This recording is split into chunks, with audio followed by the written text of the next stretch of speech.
Good morning student. मैं Gumana Ram Chaudhary, assistant professor geography, government college Nawa. Student, हम जो BA सेकेंड ईयर में हमारा प्रश्न पत्र है मानव भूगोल, उसके बारे में हम अध्ययन कर रहे थे। मानव और पर्यावरण संबंधों के बारे में हमने अध्ययन कर लिया था। अब हम शुरुआत करते हैं हमारे एक नई टॉपिक की। टॉपिक का नाम है मानव की प्रारंभिक आर्थिक गतिविधियाँ। क्या है टॉपिक का नाम?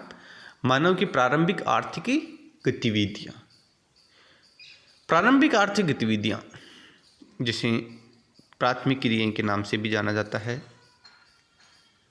इनमें भोजन एकत्रीकरण, आखेट, लकड़ी काटना, पशुचारण, कृषि और खनन, इन सभी क्रियाओं को हम आर्थिक क्रियाओं के नाम से जाने जाते हैं, प्रारंभिक आर्थिक गतिविधियों के नाम से जाना जाता है।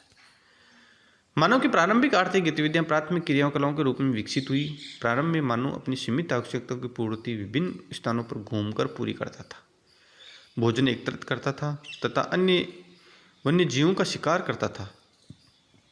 उस समय प्रकृति उदार रही, लेकिन धीरे धीरे जनसंख्या बढ़ती गई। मनुष्य ने लंबे एवं सुरक्षित जीवन के लिए खाद्य उत्पाद की आवश्यकताओं का अनुभव किया और इस प्रकार पृथ्वी पर मानव अपने अस्तित्व के 95% समय में प्राथमिक क्रिया पर जीवन करता था। प्रमुख आर्थिक क्रियाएं। प्रमुख आर्थिक क्रियाओं में भोजन एकत्रीकरण, आखेट, लकड़ी काटना, पशुचारण, कृषि और खनन। कौन कौन सी है प्राथमिक क्रियाओं में या प्राथमिक आर्थिक गतिविधियों में? भोजन एकत्रीकरण, आखेट, लकड़ी काटना, पशुचारण, कृषि और खनन कार्य। तो आज हम शुरुआत में पढ़ते हैं भोजन एकत्रीकरण। जो हमारा दिन का टॉपिक रहेगा प्राथमिक आर्थिक क्रियाओं में, पहला टॉपिक रहेगा भोजन का एकत्रीकरण। भोजन का एकत्रीकरण। भोजन एकत्रीकरण का व्यवसाय प्रमुख रूप से निर्जन वन्य क्षेत्रों में रहने वाली आदिम जनजातियों में पाया जाता है। विश्व के विभिन्न भागों में रहने वाले आदिम जाति के लोग किसी भी वस्तु विशेष का उत्पादन नहीं करते हैं। ये लोग अपने जीवन निर्वाह हेतु वन्य क्षेत्रों की विभिन्न वस्तुओं के एकत्रीकरण पर आश्रित होते हैं। भूमध्य रेखीय क्षेत्र में तीव्र वर्षा एवं उच्च तापमान के कारण सघन, लंबे और घने वन्य क्षेत्र है और यह कार्य है सर्वाधिक प्रचलित है। यहाँ निवास करने वाले लोग वन्य क्षेत्रों में घूमकर फल, फूल, कंदमूल तथा शहद आदि उपयोगी वस्तुओं को एकत्रित करते हैं। विश्व में भोजन एकत्रित करने का व्यवसाय अधिकतर कांगो एवं गिनी अफ्रीका, अमेजन बेसिन जो दक्षिण अफ्रीका में है, मलेशिया, सेमांग सकाई एवं अन्य दक्षिण पूर्वी एशिया तथा भूमध्य सागरीय क्षेत्रों में पाया जाता है। वन्य क्षेत्रों में वन उपजों को एकत्रित करने के अतिरिक्त जंगली जानवरों का शिकार करना, मछली पकड़ना आदि कार्य में भी किए जाते हैं। पिग्मी, सेमांग सकाई आदि जनजातियां इस व्यवसाय में लगी हुई है। दक्षिण अफ्रीका के कालाहारी मरुस्थलीय क्षेत्रों में रहने वाली बुशमैन जाति के लोग भी अर्थव्यवस्था में अधिकतर भोजन एकत्रित करने का व्यवसाय ही प्रमुख रूप से करते हैं। तो देखो विद्यार्थियों, एक बार तो ये पूछा जाता है कि कई बार की भोजन एकत्रीकरण का कार्य है वो प्राचीन काल में कहाँ कहाँ होता था। तो कांगो और गिनी बेसिन या गिनी तट अफ्रीका में, अमेजन बेसिन दक्षिणी अमेरिका में, मलेशिया में सेमांग सकाई और दक्षिण पूर्वी एशिया और भूमध्य रेखीय क्षेत्रों में।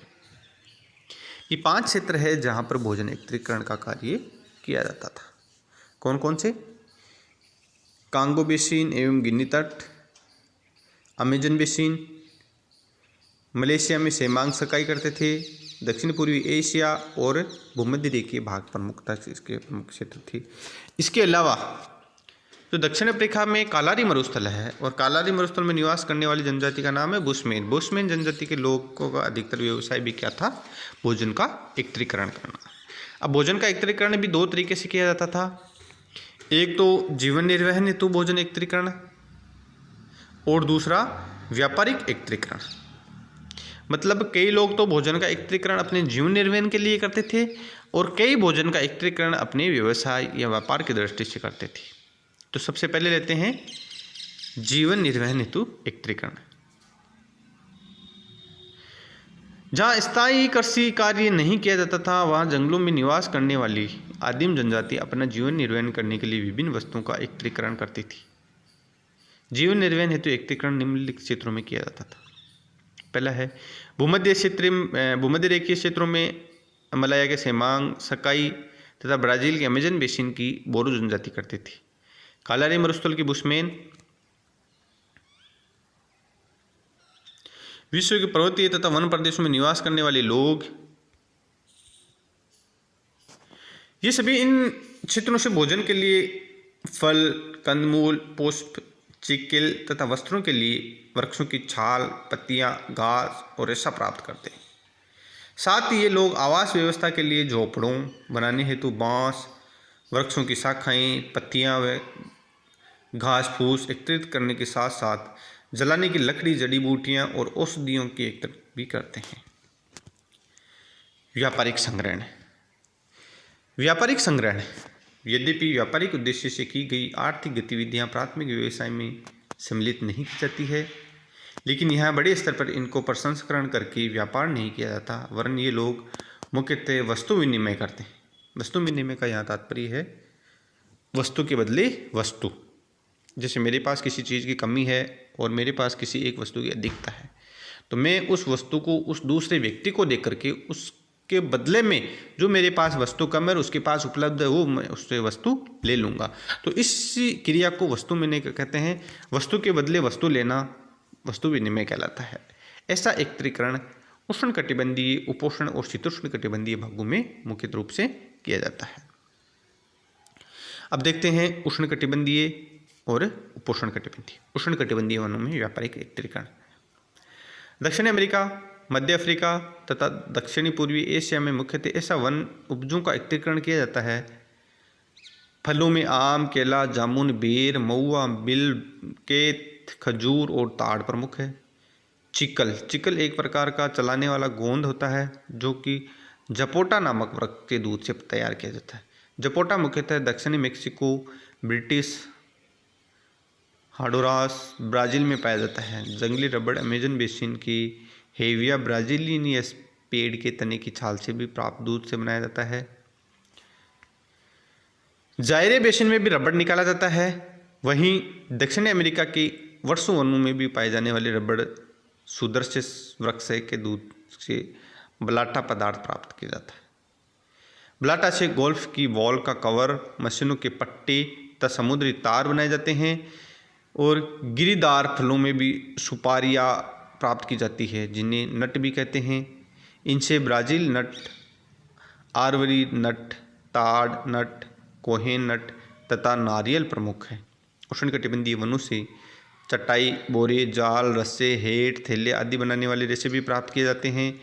इनसे बघेल वृक्ष की छाल से मोटे वस्त्र, भीमल वृक्ष की छाल से रस्सियाँ, डोरियाँ प्राप्त की जाती है।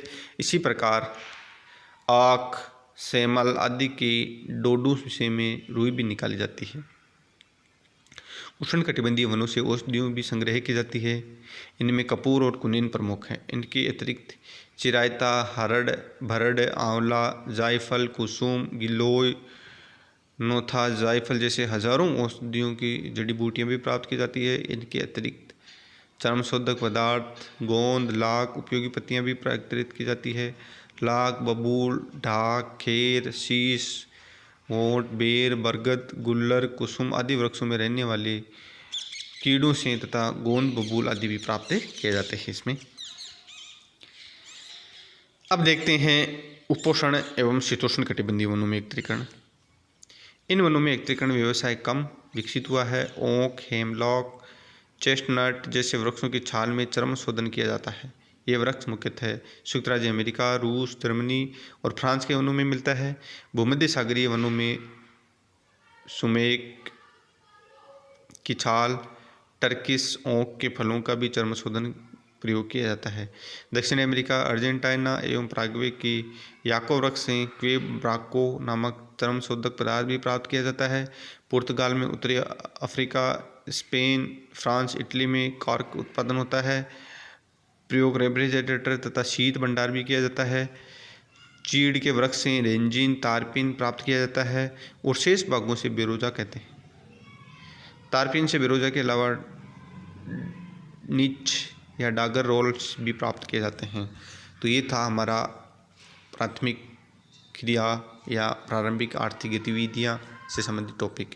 आने वाली क्लास में हम पढ़ेंगे, इसमें जो भोजन एकत्रीकरण हमने पढ़ लिया है, दूसरा टॉपिक है आखेट। आखेट के बारे में पढ़ेंगे। ठीक है विद्यार्थियों, धन्यवाद।